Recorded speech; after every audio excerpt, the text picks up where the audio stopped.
જય શ્રી કૃષ્ણ મિત્રો, આજે હું તમારા માટે ડુંગળીના ભજીયા અથવા પકોડાની રેસીપી લઈને આવી છું. તો ચાલો આપણે રેસીપી શરૂ કરીએ.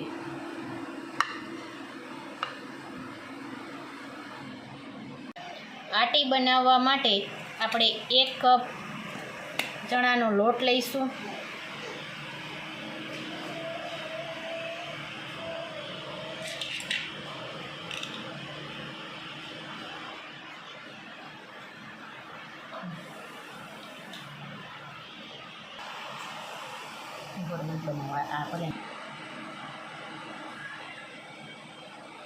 સ્વાદ અનુસાર મીઠું નાખીશું.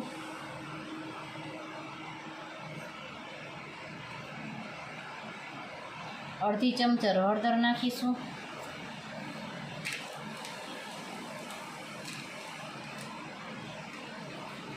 ચપટી ટાટા સોડા નાખીશું. હવે એને એક્ટિવ કરવા માટે લીંબુનો રસ ઉપર નાખીશું. તમે જોઈ શકો છો આપણા સોડા એક્ટિવ થઈ ગયા છે.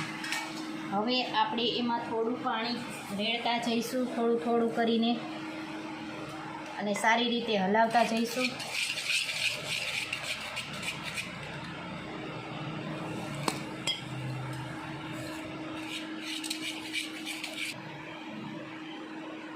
તો હવે આપણી આટી એકદમ તૈયાર છે.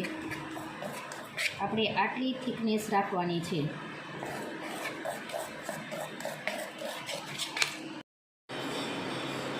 તો ડુંગળીના ભજીયા બનાવવા માટે અથવા પકોડા બનાવવા માટે આપણે આ રીતની રીંગ કટ કરી લઈશું. અને એમાં આપણે અડધું લીંબુ નીચવી દઈશું.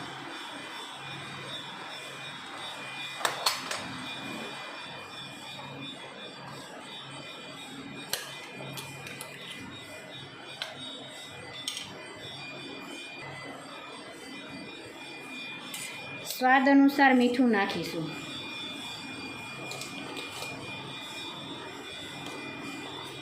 અડધી ચમચી ધાણા જીરું, અડધી ચમચી લાલ મરચું,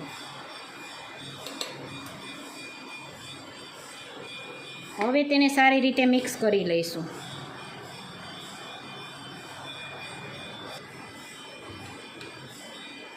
તો હવે સારી રીતે મિક્સ થઈ ગયું છે. તો મેં અહીંયા પહેલેથી જ તેલ ગરમ થવા રાખી દીધું છે. તો હવે આપણે અહીંયા ચણાની લોટની જે આટી બનાવી હતી એમાં આપણે આ ડુંગળીની રીંગ એડ કરી લઈશું અને આ રીતે ડીપ કરતા જઈશું. અને આ રીતે આપણે એક પછી એક ડુંગળી તેલમાં નાખતા જઈશું.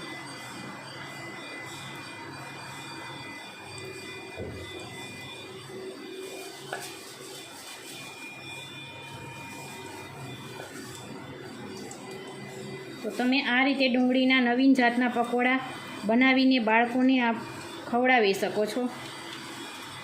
જો તમને મિત્રો આ રેસીપી મારી પસંદ આવી હોય તો લાઈક કરજો, શેર કરજો અને સબસ્ક્રાઈબ કરજો. અને ઘરે જરૂરથી ટ્રાય કરજો અને કોમેન્ટમાં જણાવજો કેવી લાગી છે તમને આ રેસીપી.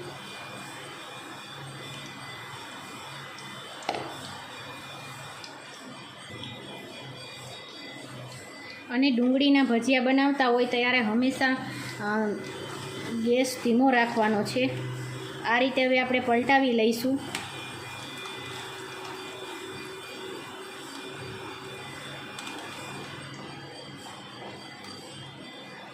તો જુઓ મિત્રો, તમે જોઈ શકો છો કે આપણા ડુંગળીના ભજીયા એકદમ સરસ રીતે ચડી ગયા છે.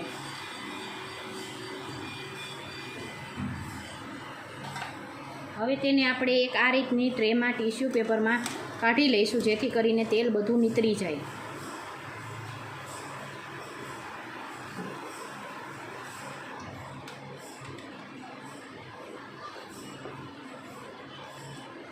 આ રેસીપી ફટાફટ બની જાય છે.